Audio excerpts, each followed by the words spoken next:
Momentum, the force required to stop a moving body and is directly proportional to mass and velocity.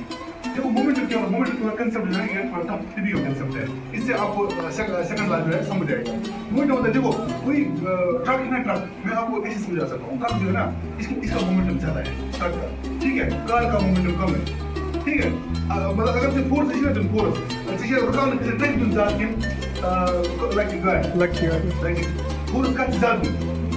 Traction जो force इसको ज्यादा moment है, आप ऐसे समझेगा, ठीक है, इसका मोमेंटम ज्यादा है, वही बिग बॉडी होगी उसका मोमेंटम क्या होगा, ज्यादा वही स्मॉल, ठीक है, वो मोमेंटम जो है ये प्रोपोर्शनल होता है मास और वेलोसिटी को, मास और वेलोसिटी बराबर होता है, मोमेंटम इक्वल मास इंटू, अगर आपको निकालना है वो मोमेंटम, आपको मास दिया होगा वेलोसिटी होगी, अब वो मोमेंटम क्या आपको नहीं आएगा,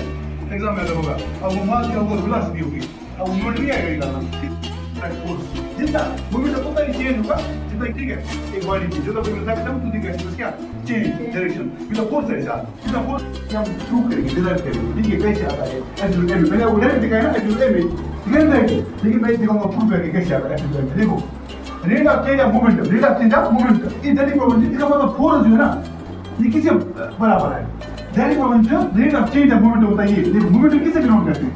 पी से है ना, फोर्स दैट प्रोबेबिलिटी, देखो चेंज ऑफ मोमेंटम अब body is that probability to the applied force है ना, समझिए कुछ किसके डायरेक्ट प्रोपोर्शनल है, चेंज इन मोमेंटम, चेंज का है, चेंज होता है डी, डीपी को बोलते हैं चेंज, डिफरेंस दिखाता है इसको चेंज बोलते हैं, इसलिए मैंने थोड़ा डिफरेंस दिखाया आपको, ये change in momentum, change in momentum किसके रेस्पेक्ट में, टाइम रेस्पेक्ट में, किसके रेस्पेक्ट में, टाइम के रेस्पेक्ट में, डायरेक्ट प्रोपोर्शनल, ये डीपी की फॉर्मूला क्या है, पी की m into v, m v बिल्कुल डी, इसको ब्रैकेट में m v लिख सकता हूं, इसके बाद लिख सकता हूं m v, लिख सकता हूं p होता है m v बिल्कुल डिवाइड डी, तो कहां से आता है m v, ऐसे m v डायरेक्ट प्रोपोर्शनल, देखो समझ आएगी कहां, ये समझ आया जो सर आया समझ, ठीक है ना, m को मैं बाहर निकालूंगी कांस्टेंट है, क्या है मैंने वो कांस्टेंट बाहर निकाला है, because m d v by d, अब वो समझ आया, देखो d मैंने बाहर निकाला, ये क्या मेरे बाहर का, मेरे बाहर का m बाहर का, ये है d d, देखो d v by dt, समझ आया बात, dv by dt, dv by dt क्या होता है कोई बोल सकता है, dv by dt, v by dt क्या होता है, कल मैंने बोला था एक बार, ये मैंने बोला change in velocity by change in time, acceleration, ठीक है, ये आप बोलोगे एलिमेंट के लिए कैसे, देखा ये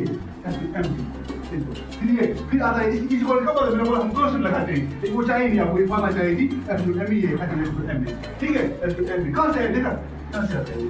ठीक है आपने ये फिजिक्स है,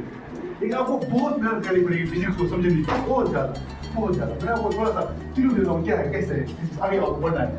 आगे कैसे बढ़ना है।